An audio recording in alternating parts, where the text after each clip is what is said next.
Olá, boa tarde. Começando mais uma edição dos Donos da Bola. Fim de semana sem futebol é dose, mas essa abstinência vai acabar na quarta-feira, Atlético e Cruzeiro voltando a campo. E por isso, vamos tratar vários assuntos aqui no nosso programa. O torcedor atleticano pode confiar que o título brasileiro ainda vem para Minas Gerais?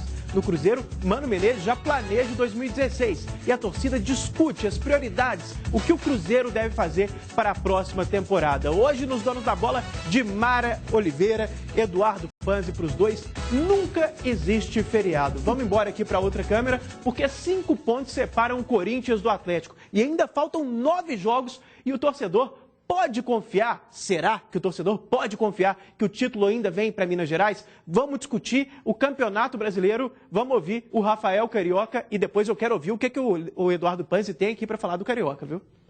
Pode, porque hoje a diferença é de 5 pontos, né? Não é muito difícil.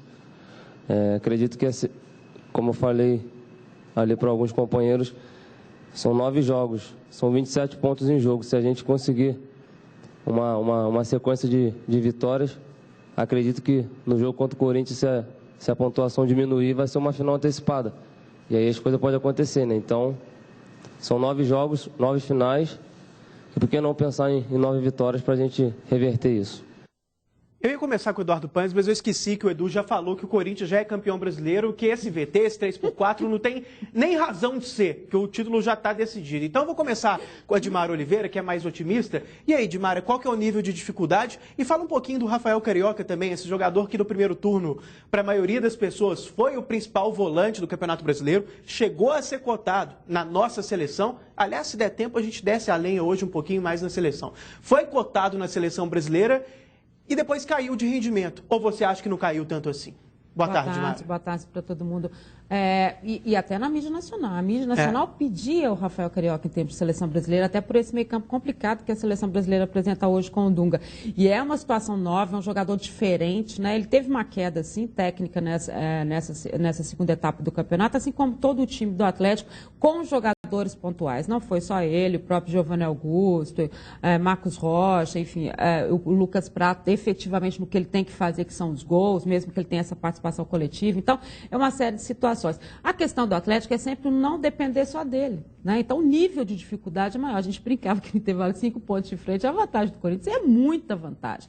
Só que é possível inverter essa situação? É possível. O próprio Rafael falou, são 9 jogos. Quem disse que não vão acontecer 9 vitórias? É difícil, mas matematicamente a chance existe. Eu acho que ninguém pode perder a esperança nesse momento. O campeonato vai chegando numa reta em que muitas situações podem acontecer. Sempre lembrando o seguinte, pontos corridos é regularidade. Neste momento, a equipe mais regular do campeonato é o Corinthians, isso não tem dúvida. E a gente sempre bate nessa tecla da continuidade dos pontos corridos exatamente para premiar a equipe mais regular. Então, o que depende do Corinthians? Ele perder essa regularidade dele. Se ele perder, a chance do Atlético misturar nessa situação de ter uma regularidade maior de agora em diante, também pode levá-lo ao título. Então, essa busca e o confronto direto que tem aqui, só que só o confronto direto não resolve a situação do Atlético. Quem tem que provar o tempo inteiro que está melhor, que tem chance, que pode chegar, é o Atlético. O Corinthians praticamente já não tem que provar mais nada. É uma continuidade de trabalho, uma continuidade de situação dele. O Atlético não. Ele tem que provar para todo mundo que hoje coloca uma certa interrogação. Olha, já não joga mais como era antes. Olha, né? Ele tem que provar para todo mundo que não, que ele é o time mesmo que está na disputa desse título brasileiro. E aí é o nível de dificuldade. Mas se todo mundo entrar em campo com essa consciência, e tem que começar, foi ontem, não é hoje. Não são os 9 jogos para frente, são todos os jogos. Eduardo Panzi, a Dimara Oliveira colocou com muita sabedoria que o título está em aberto. Eu concordo com ela. O Rafael Carioca achou que nem tão difícil é assim, que 5 pontos está ali naquela margem ainda de certa proximidade. Você mudou de opinião? Você acha que o Corinthians já é campeão brasileiro ou acha que o Atlético ainda tem alguma chance? E principalmente, aí a pergunta remetendo ao grande Afonso Alberto. Assim como seu pai, você acha que o Rafael Carioca caiu muito de rendimento e mais do que isso? Você acha que essa abertura, essa exposição excessiva da defesa do Atlético, que acontece em várias oportunidades, passa um pouco pelo baixo poder de marcação que o Rafael Carioca tem mostrado nos últimos tempos? Boa tarde, viu, Eduardo Panzi? Há quanto tempo? Saudades de você. Boa tarde, Cadu, telespectador, Dimara. Não dá para jogar a culpa só em um jogador, nunca. Isso nunca pode ser, porque o futebol é um esporte coletivo. Claro que a defesa do Atlético, ela, em alguns momentos, em determinados jogos específicos, ela ficou realmente muito aberta, muito exposta. Passa pelo Rafael Carioca, sim, porque é um volante, mas que não marca tanto igual o companheiro dele, por exemplo, o Leandro Donizete, mas ele tem outras características que o Donizete não tem. Por isso ele é titular do Atlético, foi tão badalado nesse Campeonato Brasileiro, principalmente no primeiro turno. Caiu de produção o Carioca, sim, e entre os outros que também caíram, eu concordo com o Edmar, não foi só ele. Alguns jogadores pontuais do Atlético caíram de produção, mas o Rafael Carioca é o que tem demorado mais para voltar ao seu alto nível de futebol que a gente acompanhou no primeiro turno, que fez o Atlético lutar muito para renovar o contrato dele, caiu nas graças do torcedor. O Rafael Carioca tem demorado mais que outros. O Luan já está voltando, já deu assistência nos últimos jogos, fez gols, o Lucas Prato marcou. É um jogador que está sempre participando. A própria dupla de zaga do Atlético, o Gemerson e o Leonardo Silva. Marcos Rocha deu uma entrevista dizendo que não apoia tanto, até para resguardar mais o setor defensivo. Mas o Rafael Carioca, ele ainda está demorando um pouco mais que esses outros que eu citei para voltar ao seu alto nível de futebol. Isso atrapalha um pouco o Atlético. Agora, em relação a essa brincadeira que vocês fazem, que eu falo que o Corinthians é campeão... Não, o vídeo está aí, o programa está sempre no YouTube. Eu não vou lembrar de cabeça o dia específico, mas você já falou algumas vezes que o Corinthians já é campeão. Que bom que os programas estão no YouTube, porque eu jamais falei que o Corinthians já é campeão. Eu até briguei com você no dia. Eu sempre falei e continuo falando que a vantagem do Corinthians é muito grande. Se for para apostar em alguém, eu aposto no Corinthians como campeão brasileiro. Acho difícil, o Corinthians tem sido mais... Aí eu vou ficar repetitivo, até porque não tem futebol essa semana, a gente tem que ficar repetitivo. Não, você é um profissional, pago para opinar, você pode dar uma opinião original sem ser repetitivo. É impressionante. Essa semana que não muito bem pago, por sinal. Essa semana que não teve futebol, ninguém machucou, ninguém saiu, encheu a cara pra gente falar, não teve nada. Bastidores, absolutamente nada de diferente. Não teve um nome que soltaram, que tinha Atlético... teve o negócio do Tardelli ontem, né? Mas já foi desmentido muito rapidamente. Também ele tinha que desmentir tão rápido. É balão de ensaio para feriado de futebol. Eu tenho uma pergunta. Mas deixa eu só concluir. O Atlético briga contra uma equipe mais regular que ele. Esse é o meu medo em relação ao Corinthians. O Corinthians tem sido mais regular que o Atlético. E aí a gente cita aquilo que a gente já vem dizendo. É uma defesa mais equilibrada, é um meio de campo melhor que o do Atlético. Individualmente, o Atlético, o setor ofensivo, o ataque do Atlético é melhor que o do Corinthians, mas em números, o Corinthians está muito próximo, um gol a menos, o meio de campo é tão bom que ele abastece esse ataque, que é duvidoso. Então, a gente precisa torcer, além de torcer para o Atlético, para o Atlético manter uma regularidade, aliás, melhorar sua regularidade, precisa torcer para o Corinthians piorar a dele. Esse é o fator, o Atlético não depende só dele. Se nessas 3 rodadas, até o jogo contra o Corinthians, vamos esquecer um pouco, nós da imprensa sempre lembramos desse jogo contra o Corinthians, mas nessas 3 rodadas, são jogos difíceis. Eu acho esse jogo do Atlético contra o Sport em Recife complicadíssimo. O Sport tem um aproveitamento superior. E voltou para a ilha, né? Não, ele vai jogar esse jogo contra a ilha na Arena Pernambuco. Ele então voltou para a Arena Pernambuco. Eu acho até... Ele tinha voltado mas perdeu o treinador, né? Que era mas aí, Cadu, o aproveitamento do Sport como mandante é muito bom, é superior a 73%. É um fator complicador para o Atlético. Mas o Atlético precisa vencer esses jogos para chegar contra o Corinthians ainda em condição de, se não igualar, aproximar para depois até o final depender só dele. É complicado, mas matematicamente não tem como brigar com números, é claro que tem jeito. Eu vou te provar que mesmo sem jogo a gente consegue fazer algumas discussões interessantes. E o Genta lembrou aqui que o jogo é na Ilha do Retiro. Eu queria perguntar duas coisas para vocês. Então voltou para a Ilha do Retiro. Eu não faço a menor ideia. Até estarei lá. Eu estarei lá, mas ainda não sei aonde eu vou. Mas eu estarei no jogo comentando Atlético e Sport no domingo. Eu queria saber de vocês o seguinte. No primeiro turno, durante boa parte da primeira metade do campeonato, o Atlético foi o melhor time disparado, não só na tabela, mas principalmente em termos de rendimento. Eu lembro até de ter escrito um texto no Metro em que eu dizia o seguinte: a diferença do Corinthians, do Atlético para o Corinthians é só de 2 pontos, mas na prática, em termos de convencimento, qualidade de jogo, essa diferença não reflete a superioridade do Atlético, que era muito melhor do que o Corinthians até determinada parte do campeonato. Até esse momento, a gente colocava Gemerson na seleção do campeonato, Rafael Carioca, Giovanni Augusto, Lucas Prato. Eu queria saber de vocês dois, até porque ontem a gente discutiu essa história de seleção lá na Itatiaia, na mesa redonda. Quem do Atlético hoje, para vocês, estaria na seleção do campeonato e quem do Atlético hoje deveria ter chances na seleção principal, seleção brasileira? Começa com você, Edmara. Eu continuo achando, em termos de seleção brasileira, e aí passa muito nessa... Não é só o rendimento do clube, né? Mas é o que pode oferecer até em termos de uma Copa do Mundo futura. Eu acho que tanto o Douglas Santos deve ser observado com muito carinho, mas para a seleção principal, quanto o Gemerson deve ser... na verdade, uma continuidade de trabalho. Mesmo que a Sub-23 já esteja aproveitando o Douglas Santos... Lá, né? Joga hoje contra o Haiti, o jogo é em Manaus. Então, eu acho que eles são jogadores que devem ser observados. Neste momento, pelo que se apresenta na seleção do campeonato, eu acho que o Lucas Prato é um jogador de seleção do campeonato. O que ele joga, o que ele faz, mesmo que efetivamente na finalização não tenha nos últimos jogos sido tão eficiente, mas na forma de jogar, no que ele representa para o coletivo, eu acho que seleção do campeonato, o Lucas Prato. O Giovanni Augusto, em algum momento, ele teve essa possibilidade, mas acho que ele foi ultrapassado por outras situações de jogadores, e acho que ele acabou não rendendo tudo isso. No futuro, são jogadores que precisam ser trabalhados. Eu olho sempre pelo lado muito mais de quem pode ainda dar alguma coisa em termos de juventude, de planejamento. Eu acho que assim a gente pode olhar essa equipe do Atlético.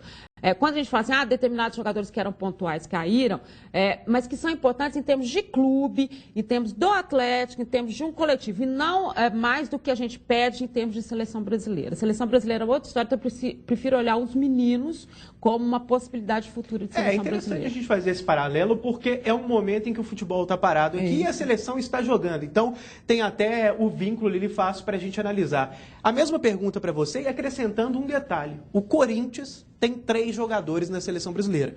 O Elias, titular da seleção, embora o Dunga atrapalhe o Elias de forma sobrenatural, pede para o jogador não passar de certa linha imaginária ali, ele não pode avançar e de fato ser o Elias de verdade, né? O Gil, que é um reserva, mas que tem até chance de jogar amanhã, e o Renato Augusto, que muita gente pede na seleção brasileira. Você acha que é um reflexo de uma superioridade do Corinthians? Ou esses jogadores são convocados, talvez, pela badalação? São Paulo é sempre mais vista do que o futebol mineiro? As duas coisas, Cadu. Eu acredito que se esses jogadores estivessem no Atlético, os 3 não iriam. Se estivessem no Cruzeiro, os 3 não iriam.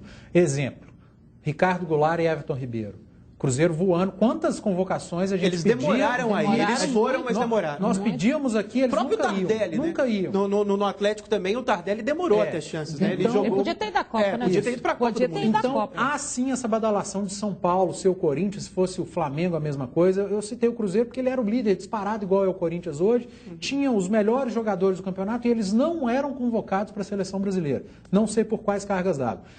Mas merecem, não tem como dizer que Renato Augusto, até o Jadson merecia uma convocação, uma chance para a seleção brasileira. Não sei se para o futuro, porque o futebol é momento. No atual momento mereciam sim.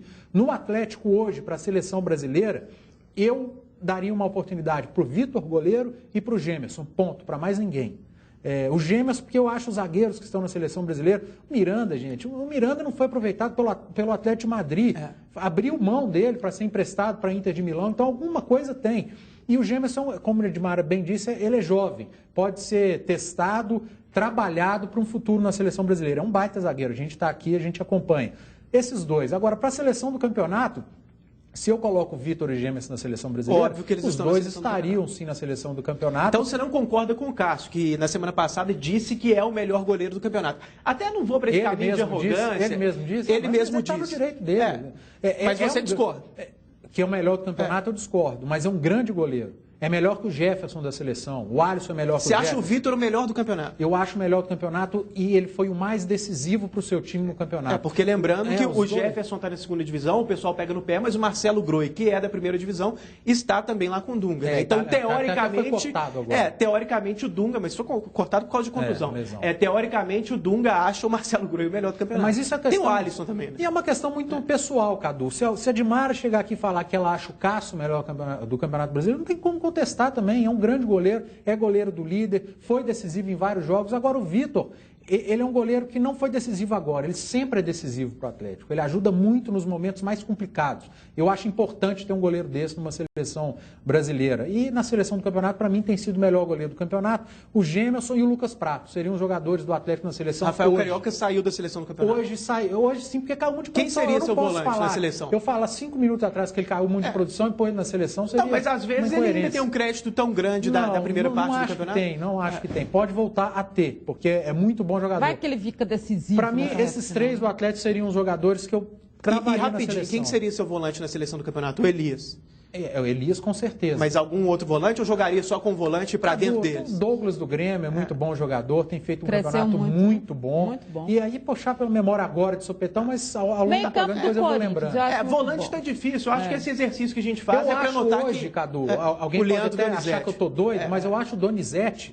No total do campeonato, tem feito um campeonato melhor do que o Rafael Carioca. Você falou... Ele manteve a regularidade e ele tem sido muito importante para o Atlético Donizete. Tem feito bons jogos. Quando você falou em doideiro, eu achei que você ia falar que o Charles deveria ser da seleção do campeonato. E falando em Charles, agora vamos falar do Cruzeiro, que 100 jogos no fim de semana tem como objetivo aproveitar esse período de sequência, de treinamentos, recuperação, para confrontos diretos que virão aí no futuro próximo. Na quarta-feira, o Cruzeiro sai para enfrentar o Atlético Paranaense e no domingo recebe o Fluminense, 11 da manhã, nesse calor tranquilo. A CBF, tá de parabéns, 2 confrontos diretos. Vamos ver aí o que a gente tem sobre o Cruzeiro.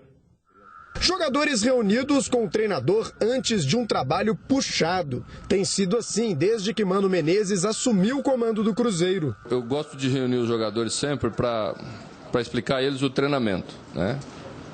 A gente não treina por treinar. Todos os treinos têm um objetivo e o jogador precisa estar muito focado nesse objetivo do treinamento. A atenção aos detalhes tem refletido em bons resultados dentro de campo. São 5 jogos de invencibilidade, sendo que nos 3 últimos a equipe não sofreu gol. A gente vem nessa crescente, vem demonstrando, por menos... até mesmo nos empates que nós tivemos, a equipe teve uma postura boa, jogando bem, criando oportunidades. Então isso é bom, vai nos fortalecendo, nos dando confiança. Vem por aí 4 confrontos diretos contra adversários que estão próximos na tabela. O Atlético Paranaense e o Fluminense estão logo acima na classificação, enquanto Goiás e Avaí estão abaixo e também lutam para permanecer na primeira divisão. Todo jogo agora vai ser 6 pontos, não tem jeito, pela situação que a gente está. A gente tem ainda risco, então a gente, quanto mais poder pontuar, ainda mais contra equipes que estão perto da gente, é importante. Olha, o Panzi falou que não aconteceram tantas novidades nos últimos dias, você tem até razão. Até certo ponto, viu, Panzi? Porque você nunca tem razão 100%. Totalmente. Mas a gente tem que lembrar o seguinte, o Cruzeiro, tudo bem que foi antes dessa parada, mas perdeu o Alisson. O Cruzeiro não tem o Arrascaeta, que está na seleção do Uruguai, para variar, não tem jogado como titular, mas de qualquer forma não está participando desses treinamentos, dessa preparação tática aí do Cruzeiro. Então, há algumas novidades no Cruzeiro. Por exemplo, a possível volta do Marinho. O Marinho fez contra o Atlético Paranaense sua estreia no primeiro turno, naquele que foi um dos poucos bons jogos que o Cruzeiro teve com o Vanderlei Luxemburgo. E vale lembrar também que naquela oportunidade o Arrascaeta jogou pelo lado esquerdo, do jeito que muita gente pede, especificamente na torcida do Cruzeiro. Então, Atlético Paranaense, na quarta-feira, Eduardo Panzi, fala da expectativa desse jogo. Você acha que o Cruzeiro, sem tantos jogadores, jogando lá na frente, possivelmente, pelo menos se a gente levar em conta os últimos treinamentos, com Marinho aberto de um lado, Alano aberto de outro, Leandro Damião lá na frente, você acha que fica um time muito enfraquecido e o Cruzeiro vai ter vida complicada lá na Arena da Baixada? Vai, Cadu. Vai principalmente em função dos desfalques do Cruzeiro. O Atlético Paranaense caiu muito de produção, vai de treinador novo. É o primeiro jogo do Cristóvão à frente do Atlético Paranaense. Isso costuma ser um fator que motiva o time, né? Quando chega um treinador...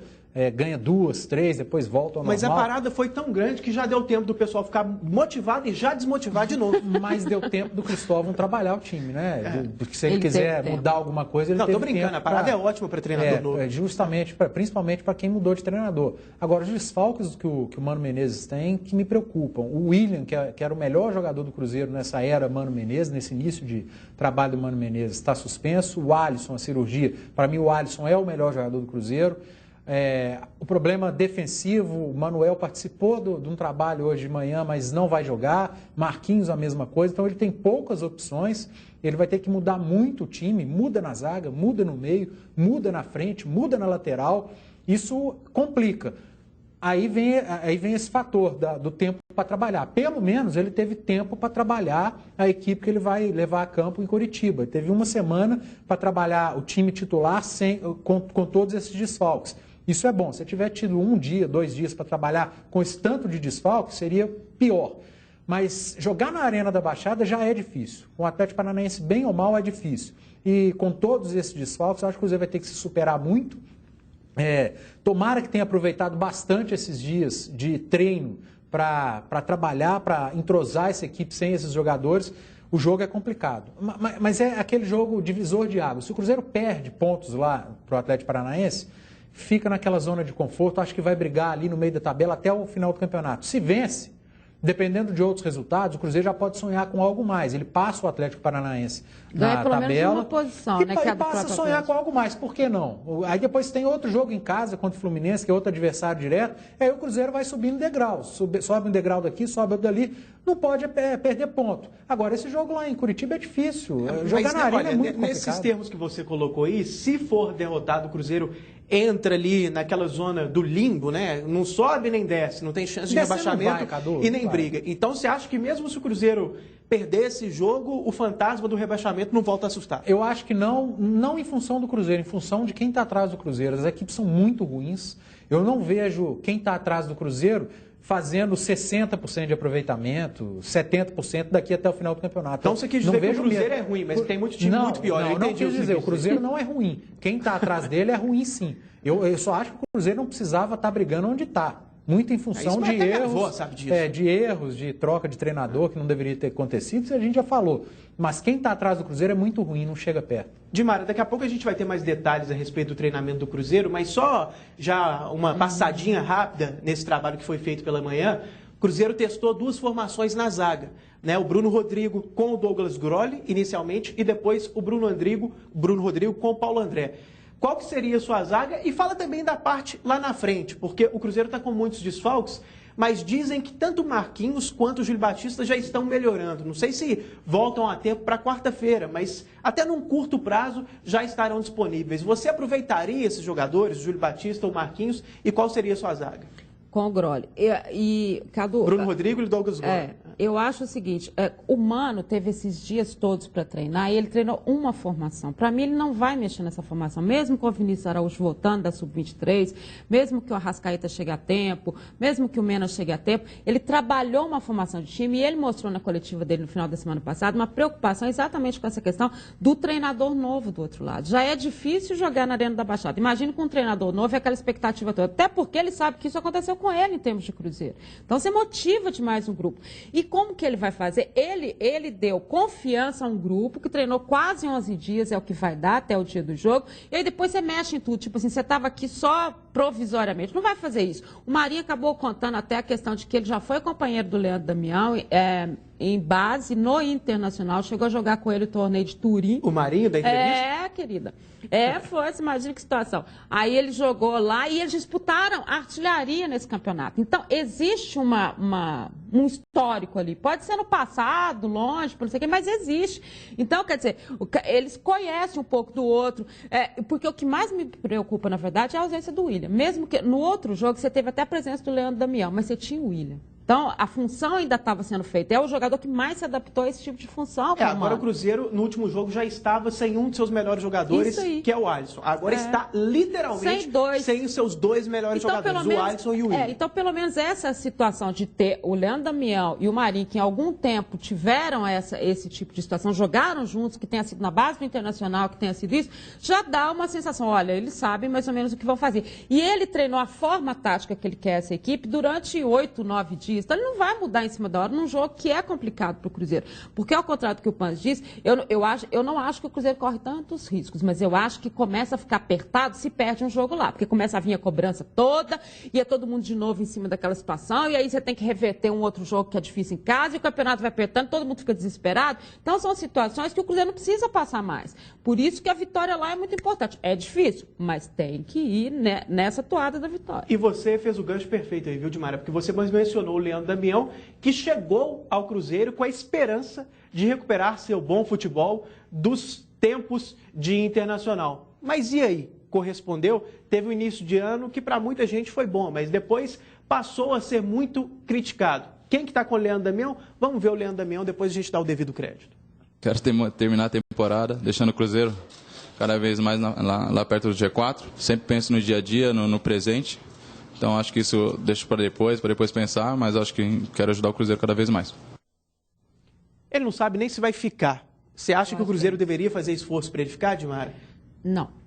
Eu acho que o Cruzeiro tem que buscar um jogador de frente diferente, que tenha mais alternativas táticas. O esquema do Mano já mostrou que não é esse esquema tanto do centroavante, até porque o Cruzeiro agora tem um departamento específico, que é esse departamento de estatísticas, que vai cuidar, e aí o Mano Scouting de Mano. Exatamente. Aí o Mano já disse que para a próxima temporada ele tem uma observação diferente, tanto para jogadores que vão vir, como o atual grupo.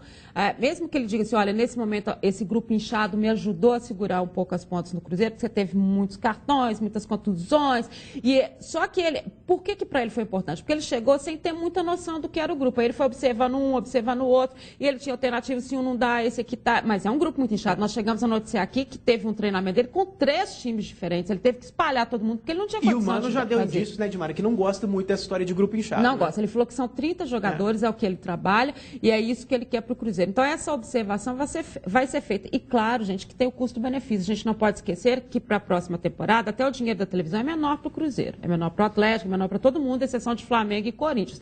Então, você tem uma série de coisas. Até a dificuldade que você teve de renovar o patrocínio Master neste momento, com o Cruzeiro bicampeão brasileiro, você imagina na próxima temporada que ele não tem nem a disputa da Libertadores, e a gente sabe que isso atrai muito o patrocinador e atrai os recursos. Se você observar o grupo todo do Cruzeiro, quando você trouxe a notícia sexta-feira que o Mike deve ser um jogador a ser negociado, qual outro jogador que o Cruzeiro tem hoje para negociar? Para fazer dinheiro, para ter esse histórico. Então, eu tenho certeza que o Bruno Vicenti, o presidente Gilvan de Pinto Tavares, eles todos estão observando todas as situações juntamente com o treinador para achar um denominador até na questão financeira. E o Leandro Damião, por mais que a gente diga assim, olha, o Cruzeiro não paga tudo dele, mas qual é o custo-benefício dessa história? Até que ponto o Cruzeiro arca com tudo isso? Então, dessa forma, eu acho que a avaliação para a próxima temporada do Cruzeiro vai ser muito maior do que a gente está pensando. Lembrando que a pergunta vale porque se o Leandro Damião é muito questionado nos últimos tempos, eu já questiono desde o início do ano, alguns outros também, mas até certa parte da temporada, quando eu e outros criticavam o Leandro Damião, a gente que era apedrejado. Porque a torcida estava recebendo o Leandro Damião muito bem. Mas, para mim, campeonato estadual não é parâmetro, principalmente nesse âmbito individual. O jogador lá na frente que faz muitos gols no estadual, mas você já sente que não é garantia que vai fazer gol nos jogos grandes. O torcedor ele foi levado pela as atuações do Damião no Campeonato Mineiro. Você também foi levado? Não, eu não. De certa forma, ele foi bem no Campeonato Mineiro. Não há como negar que ele foi bem no Campeonato Mineiro. Mas é o Campeonato Mineiro. O Ditinho foi artilheiro do Campeonato Mineiro. 37 vezes. A gente tem que ficar sempre com o pé atrás. A gente assistia os jogos do Leandro Damião, ele fazia os gols, mas não me convencia. Na Copa Libertadores a mesma coisa, e depois o brasileiro virou reserva no time do Cruzeiro. Eu também não, se tiver que fazer esforço para ficar com o Leandro Damião, eu não faria. Eu faria esforço para trazer outro jogador com melhor qualidade em relação ao Leandro Damião. Eu até acho que o Cruzeiro não fará esforços enormes para ficar com o Leandro Damião. E ele não mostrou, ele não fez por onde o Cruzeiro se esforçar para ficar com ele. Tem essa questão da característica do time do Mano Menezes, não jogar com aquele centroavantão, jogador de área. Eu acho que o Cruzeiro vai buscar outros nomes para a temporada do ano que vem. Agora que a gente conversava ontem na rádio, Cadu, a entrevista do Thiago Escuro na sexta-feira no Bastidores, o torcedor não cai no papo do Escuro, não. Ele falou que não, que nós estamos preocupados, por enquanto, em sair do rebaixamento. Não tem nada de planejamento. Claro que o Cruzeiro está planejando o ano de 2016. Pois mas o mais importante é o que está sendo feito. Se você mesmo sabe que o planejamento já está sendo feito, para que dar tanta importância assim para a fala do Thiago? Tem que dar, Cadu. Foi uma fala protocolar ali. Ele foi muito bem, até para pegar o gancho, só antes de você terminar de falar. Eu tive uma ótima impressão, eu até entendo esse lado que você está colocando, especificamente com relação a essa pergunta, mas em termos de conhecimento de futebol, planejamento, um cara muito antenado, que conhece o mercado, conversei muito com ele no ar e também fora do programa, tive uma ótima impressão do Thiago Escuro. O Cruzeiro está em ótimas mãos para o planejamento de 2016. Continua. Tá, mas abre espaço para críticas futuras. Se o Cruzeiro tiver um planejamento mal feito para 2016, eu vou lembrar dessa entrevista. Eu vou falar, mas em outubro, vocês não estavam preocupados no planejamento para o ano que vem, para esse ano. Então, você pode ser politicamente correto. Eu escutei uma entrevista do Maluf, diretor de futebol do Atlético, para o jornal O Tempo, e ele foi perguntado sobre isso, planejamento para 2016. A resposta dele foi, o Atlético já está planejando, já está olhando nomes. Nós não vamos falar quais são as posições, nem quais são os nomes, mas nós já estamos de olho no mercado. Para que falar uma bobagem, falar que não, nós não estamos olhando isso, porque isso não nos interessa agora. O que nos interessa é fugir do rebaixamento. Pô, não precisa, fala dessa maneira. Não, claro, o planejamento já está sendo feito, o Cruzeiro vai contratar, nós já temos alguns nomes, temos posições que nós sabemos que estamos carentes e já estamos trabalhando. Mas ele foi contratado para isso, Parece né? que vocês combinaram com o Mano Menezes. O Mano Menezes vai falar desse assunto, ele já começou a programar o Cruzeiro para o ano de 2016. Que bom que ele falou. Olha aí o que ele falou na Toca 2 e na volta eu vou perguntar uma coisa importante aqui para os dois. Quem que eles mandariam embora na Barca Celeste? Eu falo sempre que planejamento bem feito se faz todos os dias durante todo o ano. Sempre se precisa tomar decisões importantes que vão influenciar naquilo que depois você vai concretizar quando muda de temporada. Nós estamos introduzindo aqui uma avaliação mais criteriosa, mais técnica, para que não seja só no final depois a opinião desse ou daquele. Basear essa decisão, as decisões que temos que tomar em scouts mais objetivos, produção na temporada inteira, participação em jogos, custo. O futebol de hoje exige isso, mas o Cruzeiro não pode descuidar do momento. Essa é a coisa mais importante que nós temos que fazer, porque isso certamente vai ter a maior de todas as influências na temporada seguinte. Então temos que cuidar e sair dessa situação. Você sabe que tendo a oportunidade de conversar com os dois, com o Mano Menezes e com o Thiago Escuro, a gente percebe até uma semelhança nos dois. Eles combinam, e aqui não é nenhum sentido pejorativo, pelo contrário. Parece que há uma sintonia de filosofia, uma sintonia de estilos.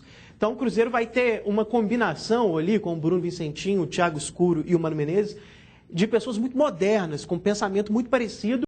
E uma das semelhanças, tanto o Mano Menezes quanto o Thiago Escuro mencionam o tempo todo a questão dos scouts, do scouting, para conseguir contratar jogadores. Nada mais é do que ter um raciocínio mais pragmático, mais objetivo para buscar jogadores. De Mara Oliveira, se o Mano Menezes acha que o grupo é inchado, obviamente algumas dispensas acontecerão. Quem você colocaria nessa Barca Celeste? Quais jogadores, para você, não merecem continuar no Cruzeiro em 2016? Olha só, o que o Thiago Escuro falou lá, e deu para a gente entender bem, a própria contratação do Thiago Escuro está ligada diretamente ao planejamento. Não tinha motivo nenhum para ele vir agora. Ele vai planejar o quê? Se é reta final e tal. Então, óbvio que eles estão fazendo esse planejamento e o Mano foi muito claro aí. E acho bacana que ele trabalhe dessa forma transparente, sabe por quê? Jogador que sabe que não está sendo aproveitado, que não tá, ele já, vou procurar um outro lugar, uma casinha para mim, porque não é isso. Eu acho, Cadu, que o Cruzeiro, na forma que ele observa os jogadores, e os números são muito importantes, o Levi já tinha falado da importância que esse tipo de número, porque o Atlético faz isso, o Levi já tinha falado como essa importância, o pessoal até questionou muito ele, e até em relação a Jô e Companhia Limitada, quando ele falava, o scout mostra isso, o scout mostra isso, mas o Atlético trabalha com isso e várias outras equipes, o próprio Tite trabalha nisso e fala disso o tempo inteiro. Então, essa modernidade tinha que chegar e chegou num departamento específico que acho corretíssimo que o Cruzeiro está fazendo. Mas jogadores, tipo, com todo o respeito que a gente tem, vai ser até titular nesse próximo jogo, e tudo indica que a gente torce para que dê certo, mas eu acho que o Cruzeiro precisa qualificar. Essa mesmice, aí o mesmice eu coloco entre aspas, é a falta de alternativa tática. Você tem vários jogadores com o mesmo tipo de característica que não te acrescentam. E você tem alguns jogadores que têm características diferentes, mas que também não são aproveitados. E aí a gente até faz aquela questão técnica, de buscar por que não, por que não, por que não. Eu acho que jogadores que foram avaliados, e para mim, na concepção do Mano, realmente não fazem parte dessa história, é Gabriel Xavier. Não faz parte desse histórico do Cruzeiro, eu acho que para o futuro não é isso. Mas aí não é sua opinião, você está analisando, eu tô analisando pelo contexto. Que você pensa, pensando com a cabeça da comissão técnica. E porque também eu acho que não foi aproveitado o suficiente, eu também não vi, acho que para que isso? O Marinho é outro jogador também que eu acho que é preciso... Que hein? Sabe? Vou ter que procurar clube. Eu acho que é Fabrício, eu acho que é um jogador que ele funciona em algumas situações, mas não funcionou no Cruzeiro da forma como se imaginava que ele funcionasse. Então, assim, eu acho que passa por essa estrutura. E até porque o Cruzeiro falou e teve muito discurso, seja com o Bruno Vicentinho. O Bruno Vicentinho foi muito claro nesse sentido, que é aproveitamento dos meninos da base. Para você abrir espaço para quem está chegando, você precisa tirar alguns jogadores. E vou dizer mais. mais. Jogadores como o Alano, que eu tenho o maior respeito, é titular hoje e tal, mas esses meninos devem ser emprestados, devem ganhar uma experiência. Eu acho que para você fazer um time que vá buscar, o Cruzeiro vai disputar a Copa do Brasil desde o início, né? Você precisa dar a chance, mas você precisa fazer com que alguns ganhem experiência também. Olha, depois do intervalo, o Panzi vai responder quem que ele coloca nessa barca e tem mais novidade sobre o Atlético. Giovanni Augusto vai falar aqui no nosso programa. É rapidinho, a gente já volta. Os donos da bola.